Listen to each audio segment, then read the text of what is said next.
killer track.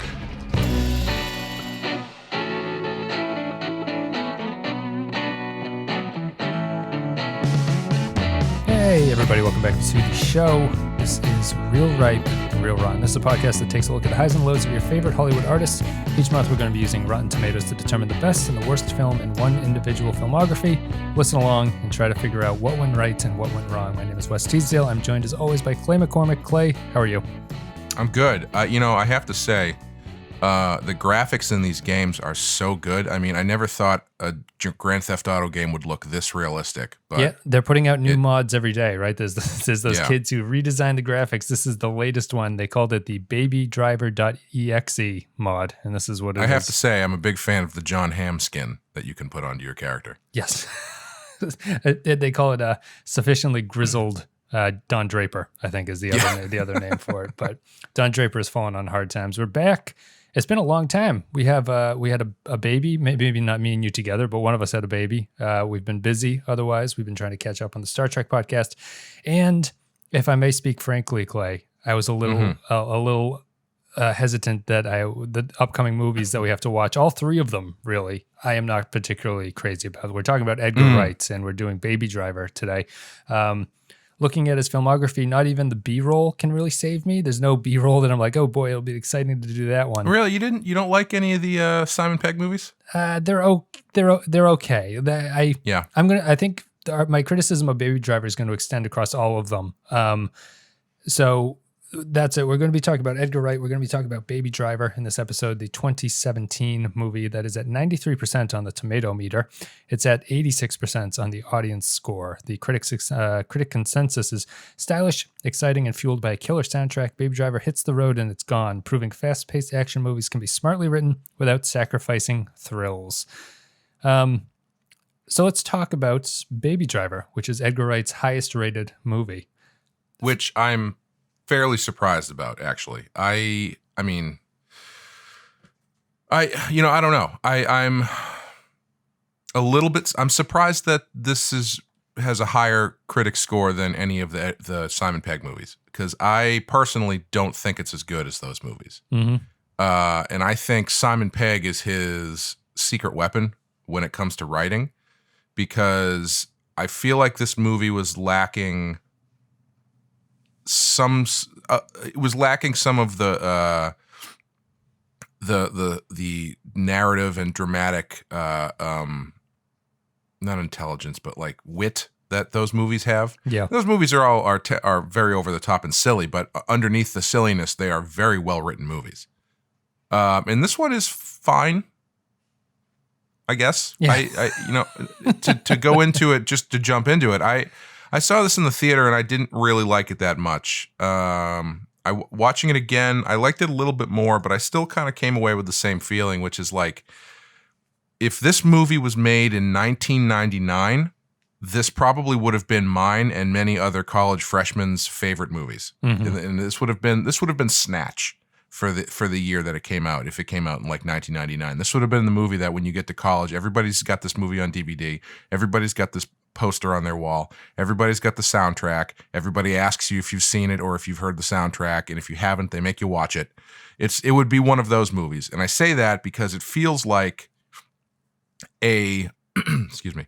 It feels very much to me like a late 90s.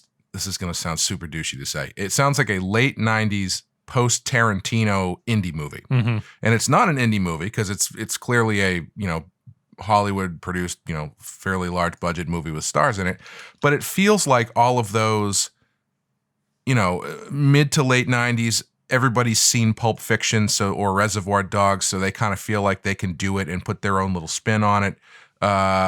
Really likes music, so he's going to put all of his favorite music in it, and it's just got that kind of feel to it. It's like one of the better of those. It's not Boondock Saints, Yeah. That's the feeling that I have watching this movie. I get a big, was it called Drive, the Ryan Gosling movie? Yes. I get it's a poor man's Drive, kind of, where I wouldn't say poor man's Drive. Sorry, I didn't mean to cut you off because I was thinking the same thing. I wouldn't say poor man's Drive. I would say Drive, but nicer. Sure. Well, here's why I say it's a poor man's Drive. I think you have two options when you make a movie like this. you can buy into the gimmick and go whole hog. The gimmick here is the sort of music backdrop that's going on. Yep. This is basically an hour and 50 minute music video for all intents and Yes, purposes. very much so. It is a amalgam of all these different songs. It's got a great soundtrack. The main character listens to an iPad. It's been so long since I have to say the word iPod. It's been he listens to an iPod all the time, and the backdrop of the action and the editing of the movie is set to the music that he's listening to. So Right. it's very action-packed and quick cuts and a lot of sort of typical traditional music video type stuff gone into a full feature-length movie. And the thing is, if you want to do a gimmick movie like that, the other movie I was thinking about besides Drive that this reminds me of, have you ever seen Shoot 'Em Up with Clive Owen? No, that I can see that falling in the same category as what I'm talking about, though, because that was one when it came out at the time. I was really, really excited to see it because at the time, my feelings were Clive Owen plus a gun meant an enjoyable movie. Mm-hmm. And then I think in that window in which it came out and left theaters, I think I kind of ended up growing out of that phase. Yeah. So it was just one where I was super excited to see when I heard about it. I was like, oh, this is going to be great. And then by the time it came out, I was like, I'm kind of over this stuff. Well, the Shoot 'Em Up I loved Shoot 'Em Up the first time I saw it. And then on replay, I have not been as much impressed by it. But the backdrop of Shoot 'Em Up is that it's a very cartoony action movie where it's done in real live action, but the fight scenes are like the main draw of it, and they're very cartoony, like they're super over the top. And in between those scenes are horrible narrative scenes that are like trying to connect the fight scenes to each other. And it's really, they're obviously the only focus of the filmmakers was to make those action scenes. So they don't really care about the in-between scenes. Unfortunately, the in-between scenes are the stuff that really hold your interest in a movie, even as much as you like the fight scenes and stuff like that. So they can't be an abomination, which I think Shoot 'Em Ups were. Baby Driver isn't that bad, but at the same time, the gimmick doesn't propel me for the hour and 50 minutes that I'm watching it. Like I get a little bit tired of it, and the story is not great shakes to me. So the Drive analogy, to wrap this up and send it back to you, is that Drive was pure style. Like the Drive movie was basically, this is the aesthetic of this movie, and it's super 80s, and like look at this, and it's all neon day glow and fast cars and shiny. And Baby Driver sort of straddles the middle. It tries to have a story, but the story's not interesting. But its gimmick of style isn't over the top enough where it really feels like that's the point of the scenes you're watching. It's more like the style of the movie is just kind of a neat little thing that they're hinting at, and you have to pay attention to it if you want to fully appreciate it, but it's not overwhelming or hitting you over the head with it in the way that Drive and Shoot 'Em Up were. So it's in this middle ground, and I end up walking away from the movie feeling unsatisfied because it's in the middle ground. Yeah, I think you're right. I think the biggest problem is the non-action stuff, because the action stuff is great. It's really well done. Car chases are great. Yeah, and I'm a sucker I love car violence. I don't know why. It's just one of my favorite things in movies is when it's non-CGI and it's just people just smashing cars. I really enjoy it. And I also never thought I would see a movie that uses the entirety of Hocus Pocus by Focus over an action scene, because that's not a short song and it's a weird song. So I'm happy to see that. But yeah, the non-action stuff I feel is definitely lacking, and I think that's where the lack of Simon Pegg comes in, because there's so many little tricks and gimmicks in that stuff as well that I just don't think work. It doesn't have the heart as some of his other movies with Simon Pegg do, and I think that heart comes from Simon Pegg. Yeah. Like the stuff in this, the relationship with him and the girl is fine, but it's also a little unbelievable. And the stuff with him and his foster dad is nice, but it's still there's gimmicks in there too. To get you like shorthand to get you kind of engaged with what's going on there. There's all sorts of like little bits like that aren't pure engaging story and character bits. They're just sort of like add-ons to make what's happening still seem interesting. I feel there's a lot of puns about the music going on. Like they call him a wheelman all the time and he uses an iPad, like an old iPod. Sorry, I keep calling it an iPad, but like the wheel is the big invention of the iPod. So them calling him wheelman is kind of, a little bit of a pun. They have songs like Killer Track where he's like Killer Track as they're trying to kill each other. Right. It's a lot of stuff like that. There's more. I didn't write them all down, but they have a lot of lines of dialogue that are sort of calling attention to the gimmick of the movie. Like it's all about the music. Everything here is about the music.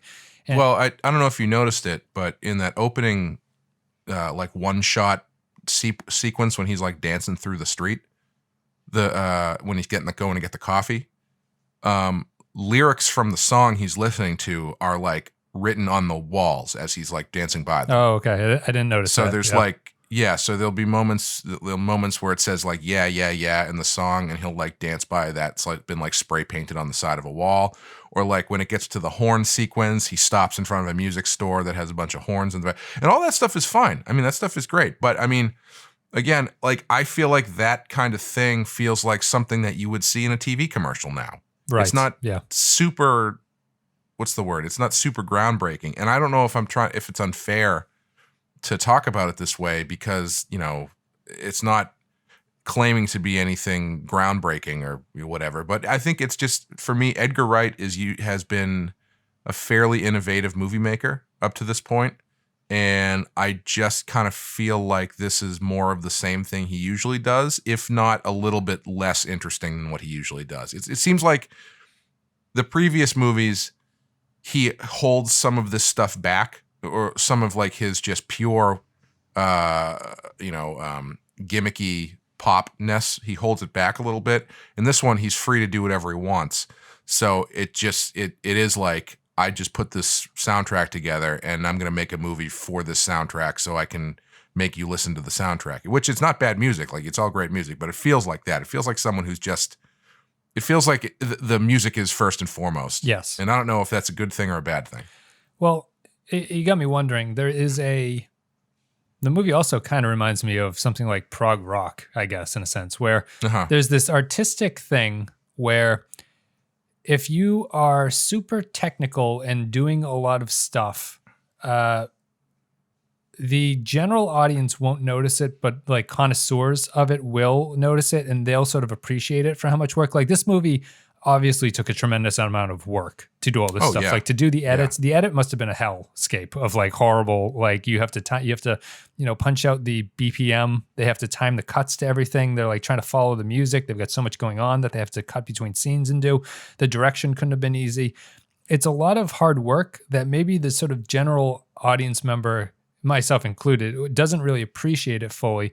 And I'll say it's like prog rock. It's because, prog rock will be playing, some bizarre 17 out of 19 measure music, that's alternating like time signatures every other measure or something.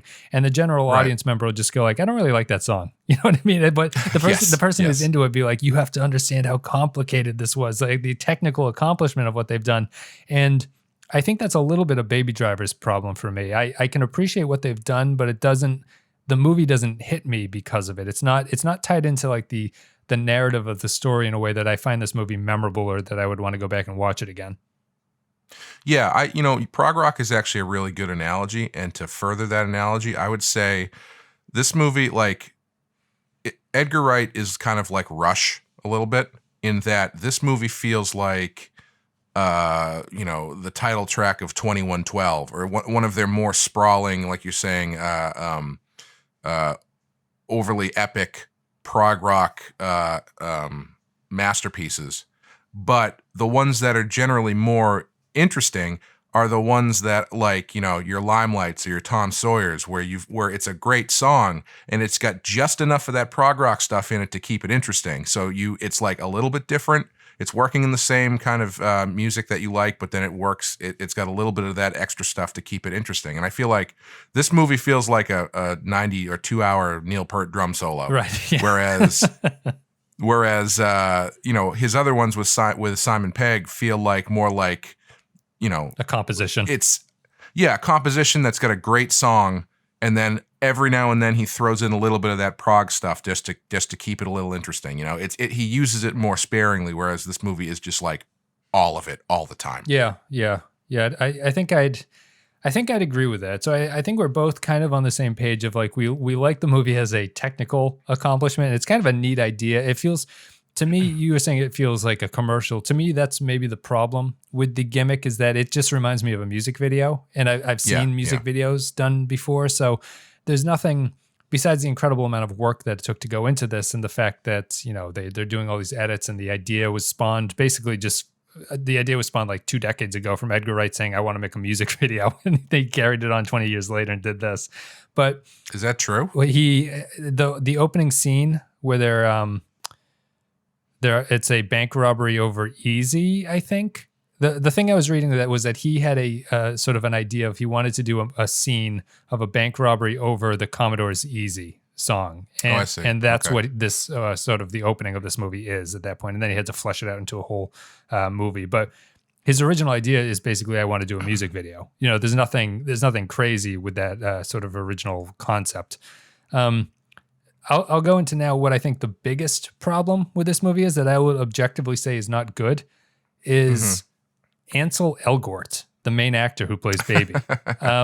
I think he's terrible, and I think the casting is horrible for this. So he's very young, but his scenes either feel to me like he's a teenager playing a hard, pouty kid, which annoys me, or he is trying to be a cool, seductive guy, which annoys me.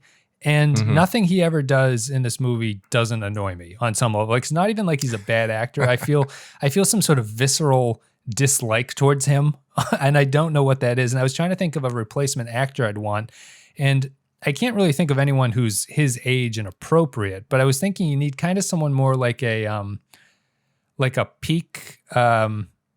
I don't know. I'll throw it over to you. I'm going to try to think about who I'd want, but I'd want someone that's a little bit more. Ryan Gosling. Ryan Gosling would actually be a good call, actually. Yeah. So, well, I mean, if you cast him as the main character, change the music a little bit, and maybe got a different director, you might have a movie. Right.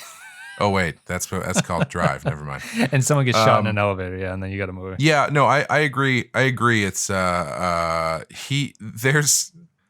there's stuff about him that is meant to, it's, you know, playing on that gimmick of always listening to music, and but it does come off as really, really annoying. The scene where Kevin Spacey is explaining the heist, and you don't hear it because you just hear the music that he's listening to, and he's like keyboarding the piano notes on the table. And if I was Jamie Foxx, as he does, I think it's Jamie Foxx in that scene, I would have been like, hey, could you fucking stop, please? Right. I don't care if you're listening. I'm trying to listen, and you're tapping on the table, and it's driving me fucking crazy. Yep. For an 8:30 start in the AM, questions. I got a question, Doc. Why'd I believe phones over here heard the goddamn word you said? You lay down your whole play. He ain't even listening. Baby?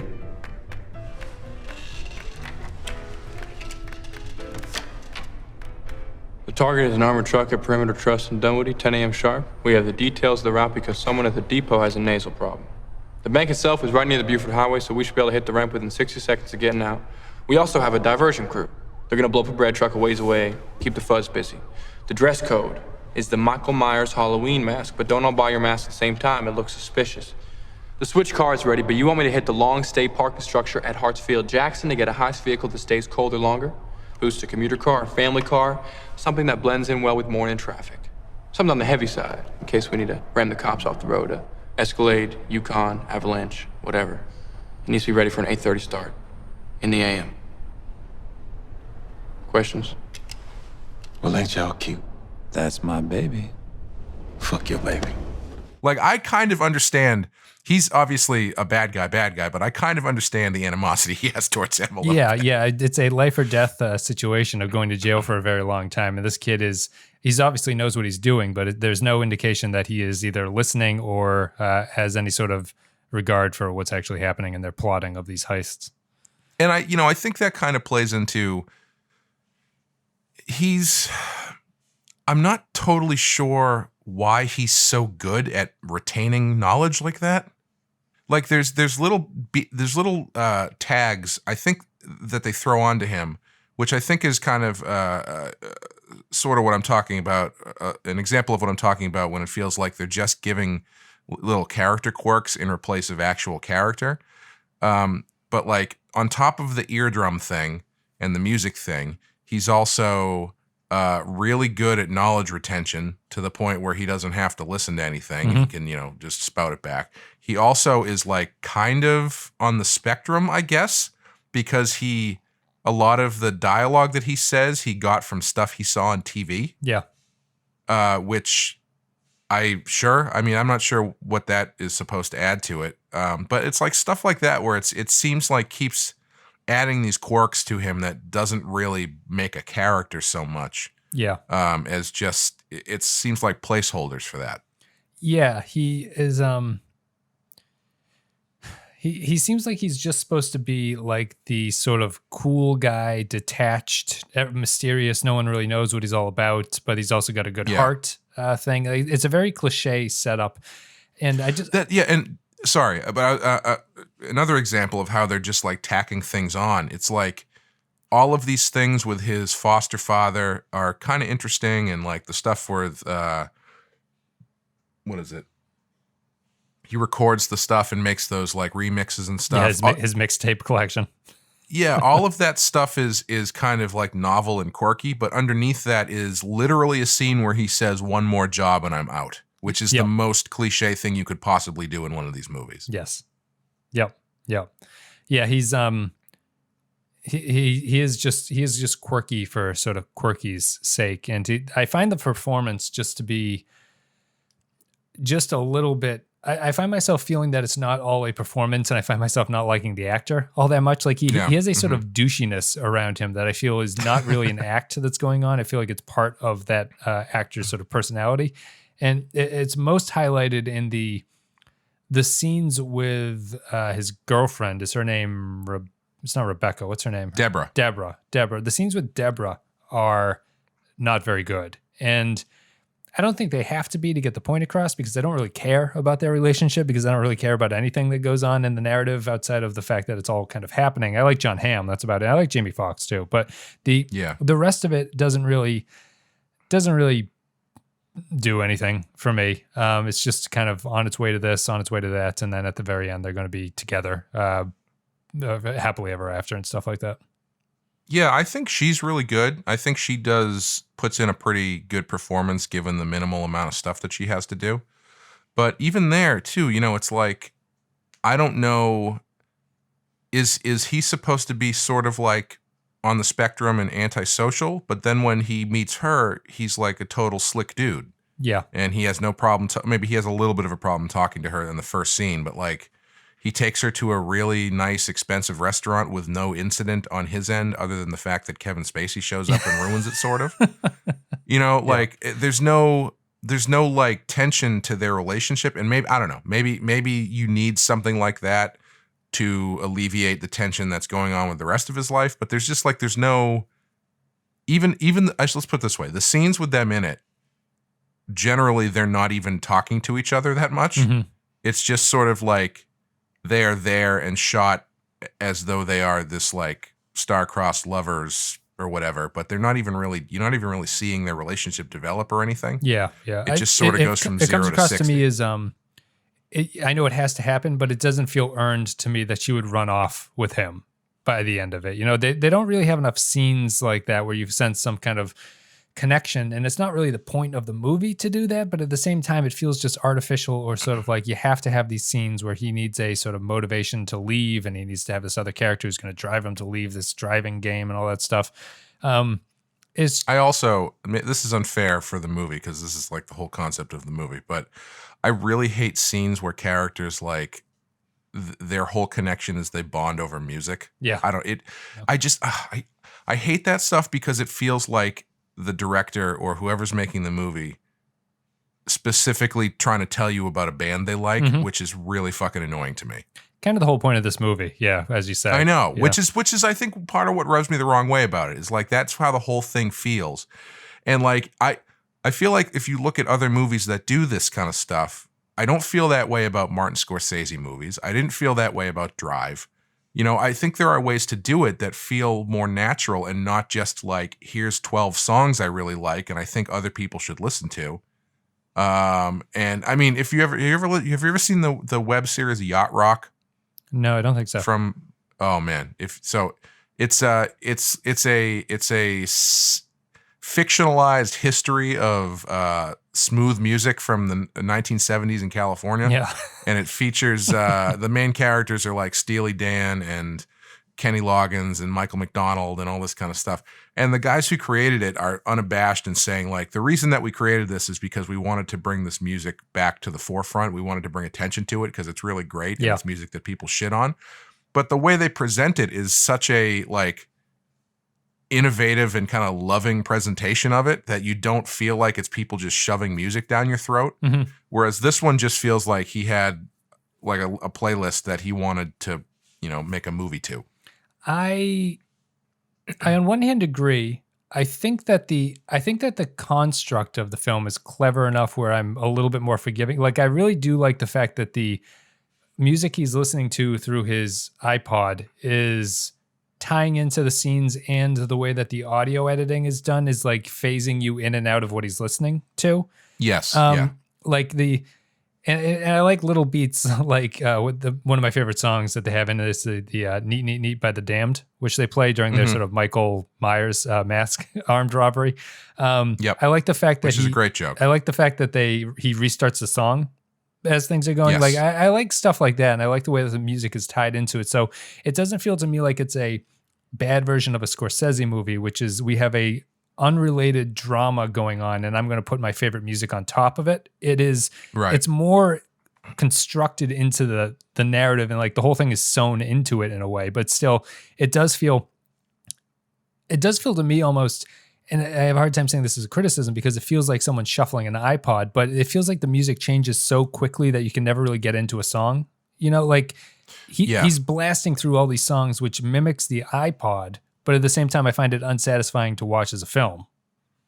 Yeah, I don't like that. And that's not a criticism specifically of this movie, but I hate it when other movies do this too, where it's like they will pick a song that's very specifically they want to use for the scene, but then they don't commit to it. And then like the second that they cut, they just end the song. It's like, why?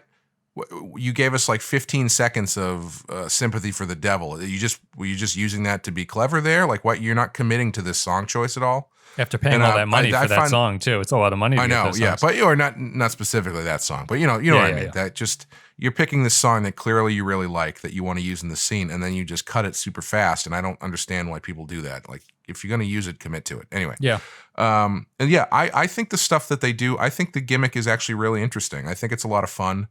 I think what would have been really nice is if there was a scene where the lack of music somehow inhibited him somehow. Mm-hmm. Like the closest you get is because they play it up as this like OCD kind of thing where like, oh, he's got to play the song over if we're gonna, so he can time it right or whatever. And then when he steals that woman's car later on, he can't drive away until he finds a song on the radio that's good to drive to.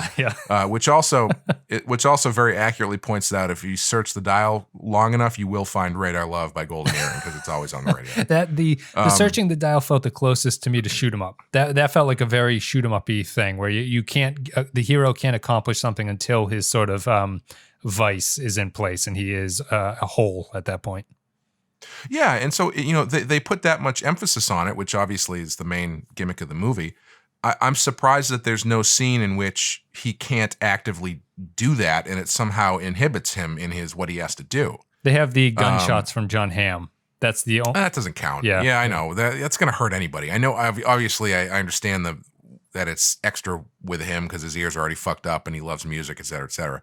But like, that's not specifically stopping him from listening to music to do something, right? Yeah. I'm surprised they didn't do that. That does feel sort of in line with what you'd expect his kryptonite moment to be, which is his iPod gets taken away. And I think it's that weird, that's a decision that maybe comes from a more stylized movie, and that ties into my thing about I don't think it gets stylized enough. at a certain point. There's a point where they should really be buying into the music stuff, and it kind of feels like they're right on the edge of doing it. And a scene like that, which you described, would have worked perfectly. They just never get to that point. They never managed to do anything like that. They're sort of content to make puns about it and sort of joke about the fact that they're aware that this is going on, but they aren't willing to insert it as a real problem for the characters or a real sort of personal or personality quirk of anybody. Yeah, unless that's what he was trying to go for in the scene where he's scoping out the post office, because he does seem really stiff and really awkward there. And I don't know if that's because he doesn't have his music or if it's because he's just doing something he's not used to. I feel like it was the latter, but it might be the other one. I don't even remember that he didn't have his iPods. I thought it was just he was awkward because he's used to being the driver and not used to scouting out the place. I think that was probably more of it than the other thing. I think where it might have been a nice place to do it is when after they rob the post office, when they come and get into the car and they're yelling at him to drive away, that might have been a nice place to put it, because he's like frozen up, like maybe Jamie Foxx, like maybe he goes to put his earbuds in or something and Jamie Foxx like rips him out of his head and he's like, you got to go, that kind of thing. Yeah. So he's like all discombobulated. He doesn't know what to do. And that's the point where he makes the decision to, drive forward and kill Jamie Foxx. I don't know. There was I was watching this as I was capturing audio clips for the podcast. I was watching it again. It has X-Ray on Amazon on the computer, which is like, it sort of shows you behind the scenes facts as you're watching the movie. Oh, right. And I don't think they say this in the movie. The original idea was that, do you know why he has so many iPods? Is it because left in the cars that he steals? Yes. So his iPods. Yeah, I think I read that somewhere, because they don't say that in the movie. Yeah. So his iPods are supposed to be from the people's cars that he's stolen, and that actually, I find that almost more interesting. And I was wondering, like, why didn't they do a relationship thing with him where he took that girl's iPod? Is that her iPod that he's playing with when they first meet, the pink one? No, I don't think so. Okay, so I mean, I felt there was a way to work the music into the relationship angle, doing stuff like that, and that was actually more of a. I'm surprised they left that fact out of the script, because it kind of says a lot about him. Like, he's kind of an empty vessel. Like, he doesn't have his own mixes that he listens to. This is all stuff that other people have made for him, which I thought was a neat kind of character beat. Yeah, which also adds to the, kind of OCD nature of what he does. Right. Yeah. And I mean, they do play that up with, him getting the stuff that he says from the TV and all that kind of stuff. So, I mean, that aspect was there, but yeah, I think that would have been interesting to dial up too. And it also explains why he's using iPods, frankly. Right.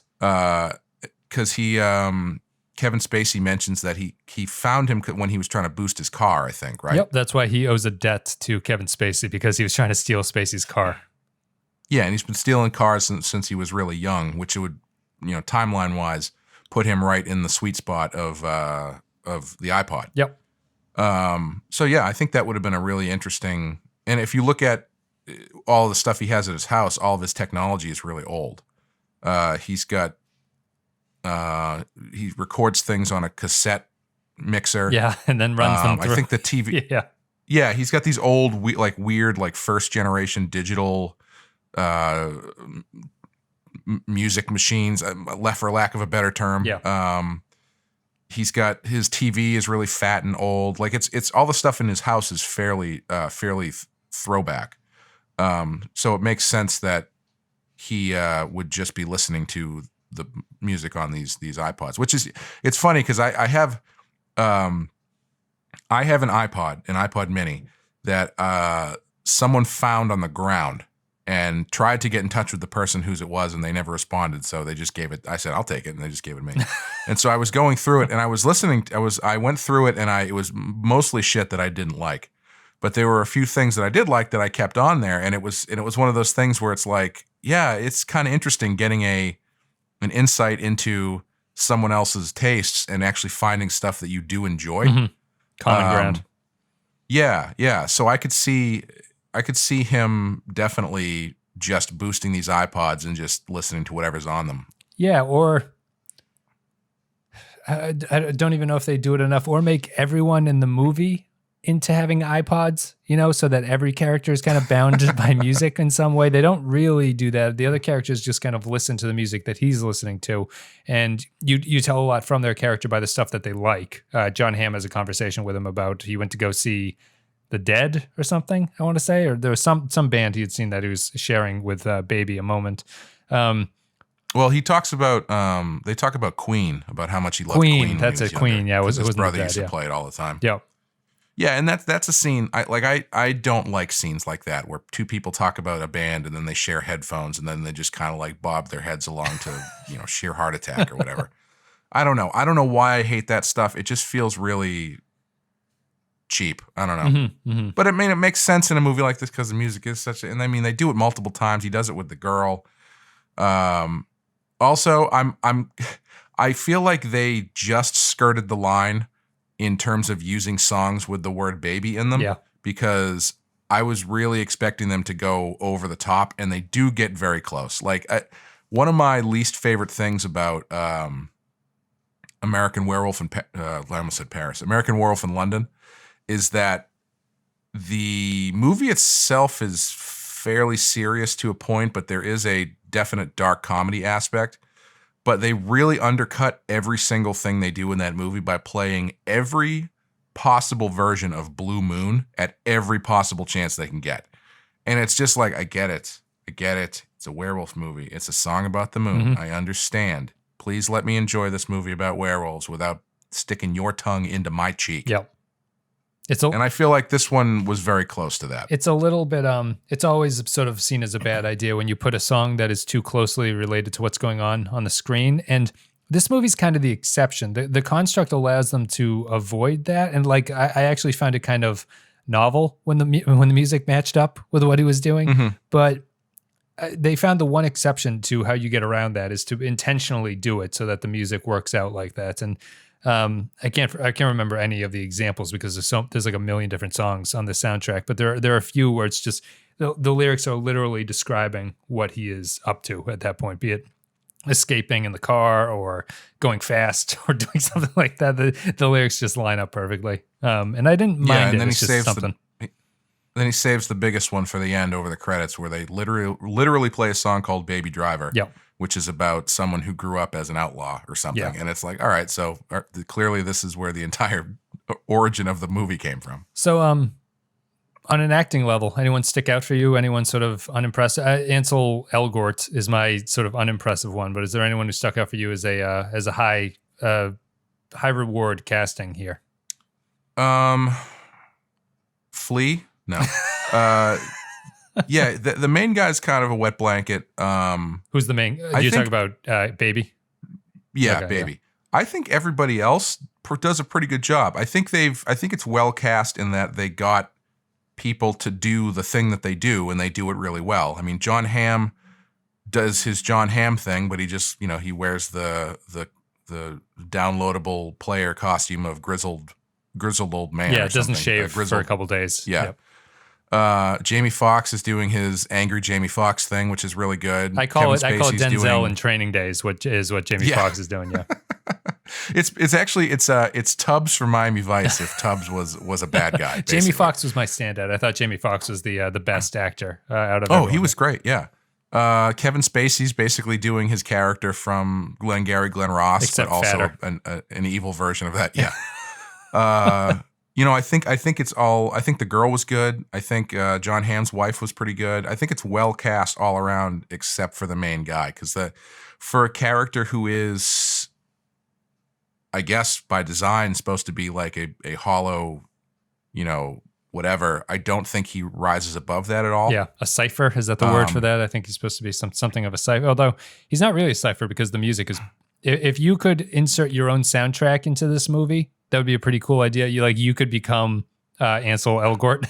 You could become Baby in this because you are getting exposed to his sort of tastes by what he's choosing to listen to at that very moment. So it's not kind of a plug and play experience. So like if you listen to it on the computer, you can actually upload your Spotify playlist into the movie. They should have done that. And so that scene where he and John Hamm talk about music, he's like, "What are you listening to?" And he's like, "Listen to this song.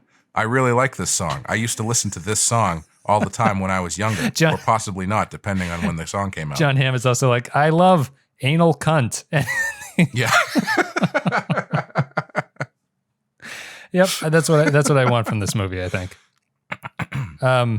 Yeah. Kevin Spacey, tough to see Kevin Spacey at this point. This is the last movie I think he did before his great downfall. The last movie that he wasn't digitally erased from. Oh, anyway. sure, right. It's a little tough to watch him, which is, too bad. I did enjoy all the movies that Kevin Spacey had been in the 90s, but it is what it is. Obviously worse for his victims than Kevin Spacey, but he's particularly fat in this point of film, which is something that I thought was enjoyable. Flea is in it, as you said. Flea is in it in a way that makes me think that Flea was available for 2 hours one day, and they never explain where he goes, I don't think. What happened to Flea? Is he just gone? I don't know. They just didn't hire him back.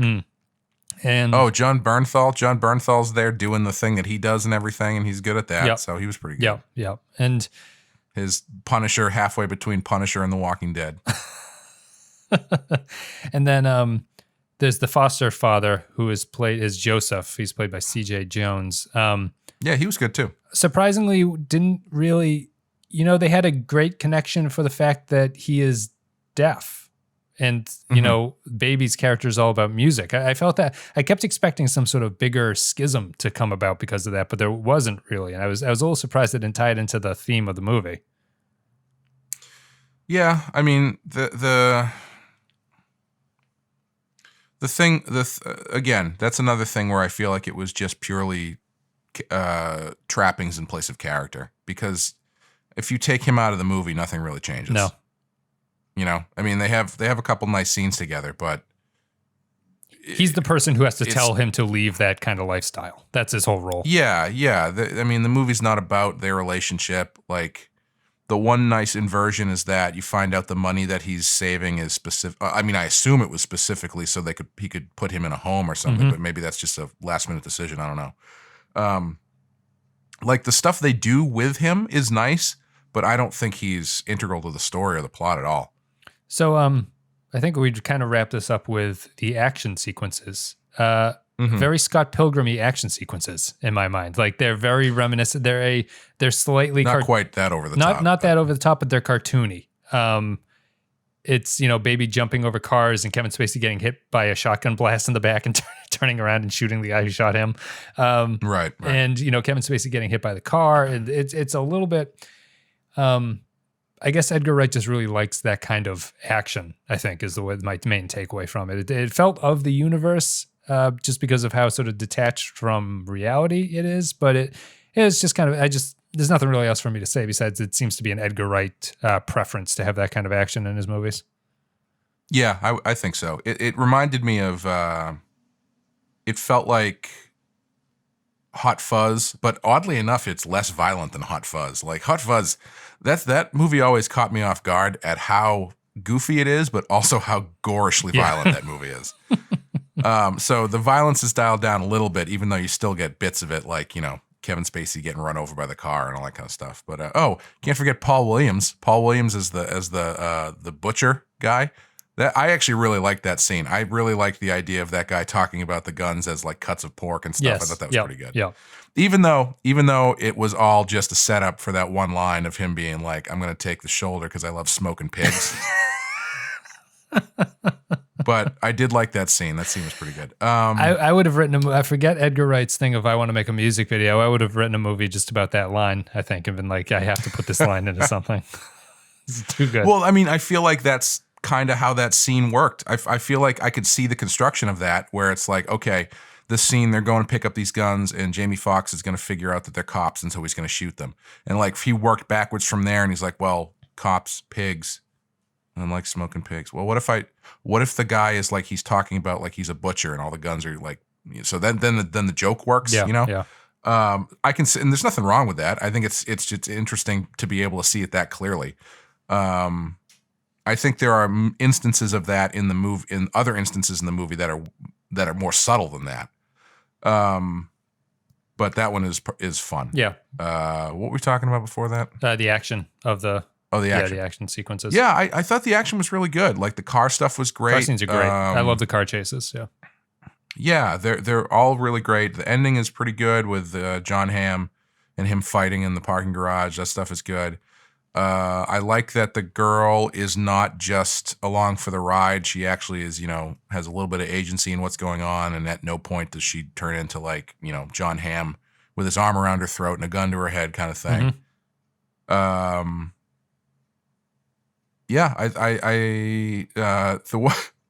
The one really strange character in this movie is the guy whose I guess is just in the Marines, who smashes when they go to rob the armored car. Yeah. He like tries to run him off the road, and then he's got like a machine gun in his car. And as I was watching it, I thought I remembered that guy being like a marshal or something, but he seems to just be really into the Marines or something. Yeah, I think I don't know. I actually didn't think of him. I thought he was an off-duty cop or something. Yeah, I thought it was something like that, but they never talk about it. No, it's just thrown in. As they're robbing one of the banks or whatever they're robbing, there's like a good Samaritan who is also lethally armed, is sort of ready to stop them from doing what they're doing. But yeah, he doesn't really. He's just kind of there. It's the follows the plot of the movie. It's just like, here's the scene we need to have. Let's add a little bit of conflict on top of it because they can't just get away. And this is the most obvious way that we can get into doing that. Yeah. And, I have a question for you. Do you feel like it's a misstep to make John Hamm the ultimate bad guy in it as opposed to Jamie Foxx? Yes, just because I like John Hamm, and I never got the sense through the entire movie that character was that kind of character. I thought he was if anything, I thought he was going to be the good guy co-worker of the main character who gets killed by the real bad guy. Yeah. And it didn't work out that way. And I didn't feel that turn was really authentic for the John Hamm. His name is Buddy in the movie. I didn't think that was a Buddy turn to me. It felt like a Bats thing that should have been carried through all the way to the end. Yeah, it's strange to me because it ends up that the only reason that he keeps going after Baby is because his wife got killed, which I guess they set up the fact that they're really into each other or whatever. But it seems a little. It doesn't seem that earned of a final showdown, really. Whereas I think Bats is probably the best character in the movie. The Bats. Because the weird thing about the Bats and the Buddy is when Bats he guesses apparently what John Hamm's prior history was, where he was on Wall Street. That was just a weird backstory for the Buddy character to have. It was bizarre that Bats guessed it correctly, and B, it was bizarre that that's where that character came from. I felt like he was having the worst midlife crisis of all time right there. Right. But yeah, they do a really good job of making Bats legitimately scary. Like, he is very unpredictable. They do a really good job of setting him up as being excessively violent, especially through Baby's eyes, where like that first scene where for some reason he pulls the car up at the armored car heist. He like pulls the car up and waits a couple seconds, and then he backs the car up again so they can come and get in the car. I don't know if was he like trying to decide whether or not to leave or something? I don't know. Anyway, I thought it was a tie-in to the rewinding on an iPod stuff. Oh, maybe. Yeah. But he backs up, and then they get into the car, and then he sees that there's the armored car guard is dead, so clearly Bats killed the guy. And then from that, and then there's later the scene where they go to the 7-Eleven, and they imply that he killed the guy working at the 7-Eleven. And they do a really good job of making him creepy and dangerous. When they go to the diner, everybody is kind of being held hostage by him, even though he's not explicitly doing that. Right. It's clear that he's in control in that situation. Yeah. And so to have him, I guess I can't decide if it's a clever inversion or if they missed an opportunity or if I don't know. I don't know. I'm not totally sure. Yeah. I mean, I wasn't clamoring for more Bats, but I feel that the Hamm turn just wasn't as satisfying as keeping Bats around that entire time. Because as you say, he's the bad guy who controls the situation. Right. And I did like... And Spacey's a non-factor. The one thing I did... What's that? Spacey's kind of a non-factor. Spacey is sort of written up as the big bad, but he's not really. Right. I was going to say, I did kind of like that, where at the end, where he confronts him at the end, when he sees the girl, he's like, damn it. I'm actually kind of a nice guy, I guess. Right. And like, you know, and I like that stuff. I think the people around them did more for the relationship story than they did themselves. Yeah. Because the way that Spacey reacts to them really, you know, puts over that relationship. The way John Hamm interacts with them really puts that relationship over. Yeah, so I think that most of that work was done by the supporting characters as opposed to the main two. I mean, obviously, this movie isn't about a relationship, so you got to make room for the car chases. But I don't know. I think that's definitely the weakest point of the movie is that relationship. So, last question for you. Is there a better name than Miles for baby? Ford. All I could think about, I don't know if you're aware of this, but you know Sonic the Hedgehog? Yep. Tails, the little fox, his buddy, his name is Miles Per Hour because it's miles per hour. Oh. Oh, Miles Per Hour. I get it. So I assume that's what Miles' full name is too. He is Tails the Fox from Sonic the Hedgehog, Miles Per Hour. That's about. I think they missed an opportunity to have him drinking a V8. I think. What is that? What is VH's catchphrase? They want to start the day off crooked or some shit like that. You want to start the day off drinking a really fucking gross drink. That's what their tagline should be. If you want some salted ketchup that you can drink, here you go.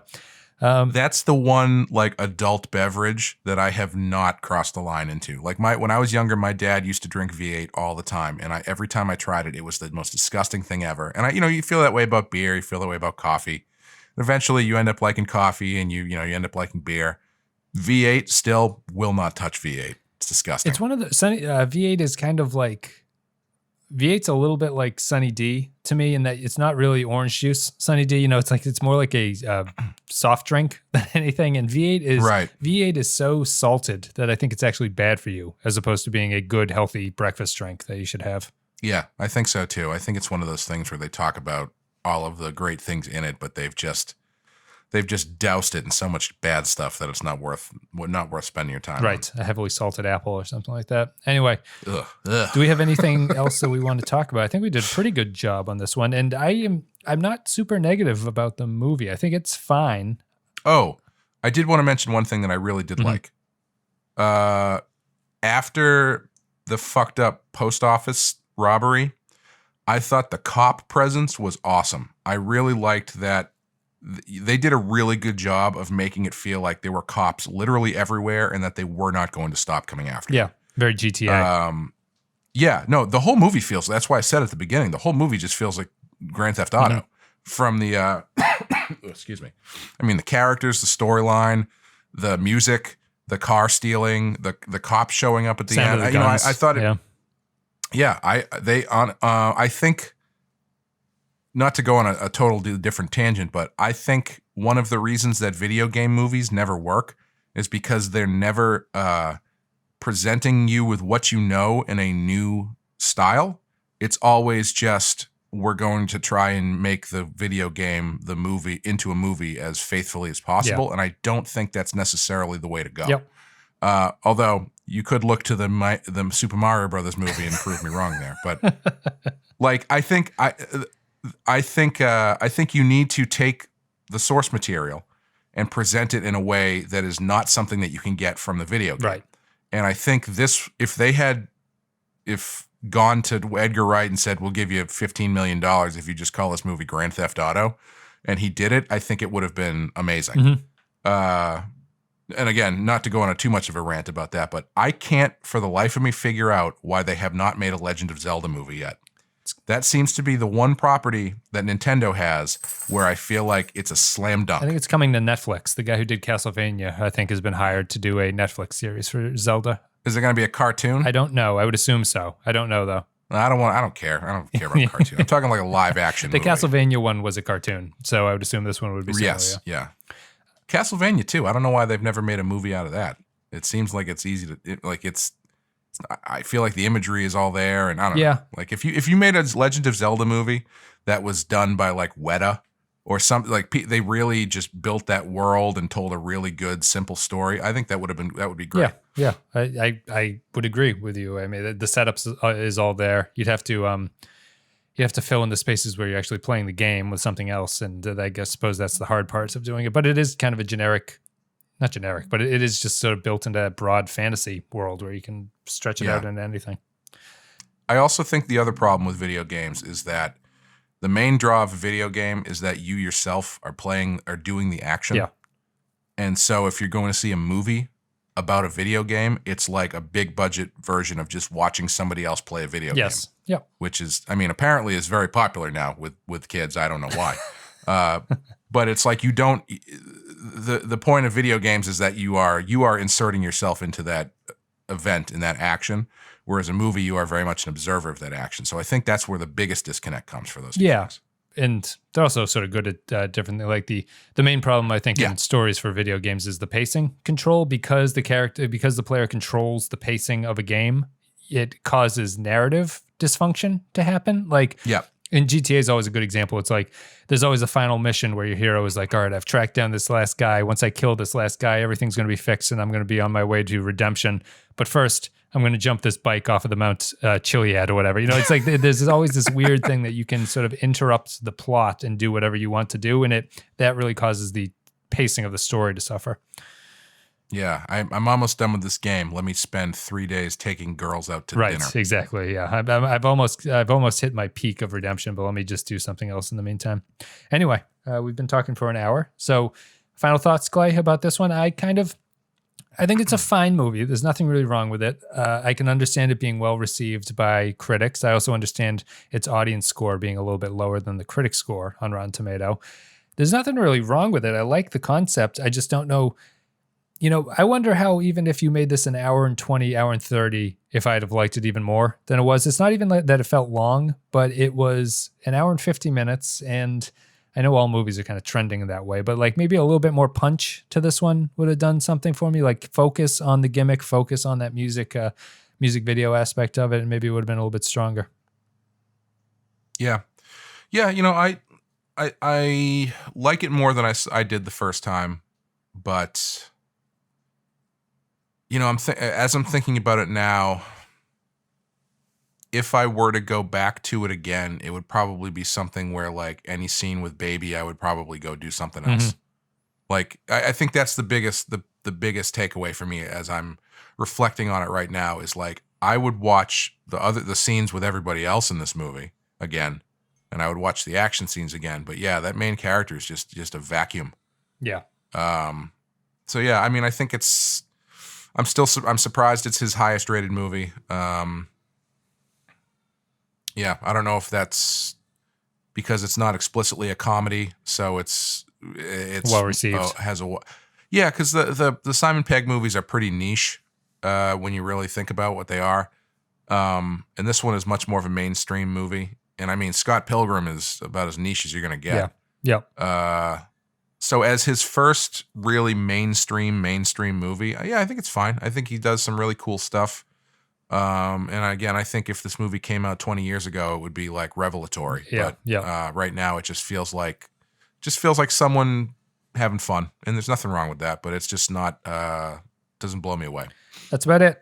Thank you guys very much for listening. Thank you for supporting the show. Real Ripe and Real Rotten. We're going to be back with Scott Pilgrim is his lowest rated, so we'll be doing that one next, and then we'll have to pick a B-roll. But as usual, you guys can go to all the social media links. They'll be in the video description. Go to patreon.com/the Pensky File if you want to support the show.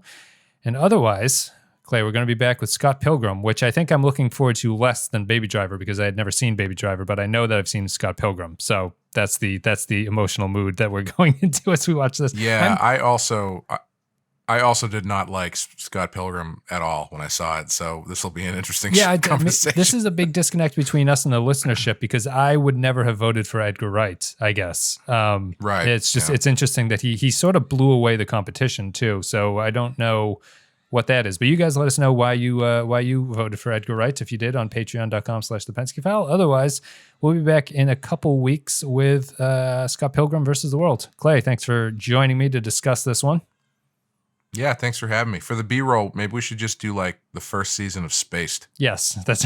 I think I've only seen a couple of the episodes of the first season too, but that would be an option. I'm trying to think of anything else there. I mean, what's your leading contender for B-roll right now? Ooh, you know, So B-roll, I usually like to have it be something that is generally less well received, but is in actuality just as good as some of the higher, more well received ones. So honestly, I'm kind of leaning towards End of the World or World's End. Okay. Because I know a lot of people think that movie's not good, and I think it's just as good as the other ones for the most part. Yep. So that might be one worth, because I mean, you know, Shaun of the Dead obviously is great. Hot Fuzz is great.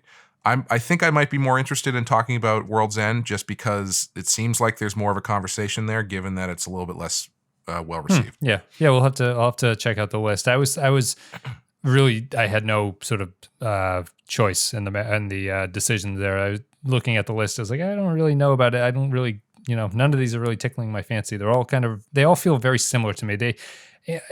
Edgar Wright reminds me of Wes Anderson, not in any sort of style way, but the way I feel about his movies. Yeah, you kind of know what you're going to get. Yeah, you know what you're going to get. And I know I'm not going to be disappointed, but I'm not going to be like, wow, that was a revelation that I really enjoyed that movie.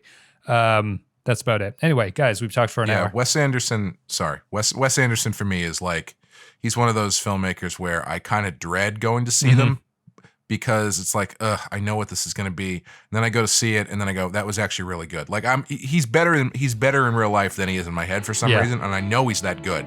But for some reason, I'm always like, I don't know if I want to sit through this. But then I'm happy I did. Yep. So. And we'll be back, and we'll have Wes Anderson obviously up next after Edgar Wright. We're going to be back with Scott Pilgrim versus the World. Thank you very much for listening, guys. We will see you next time.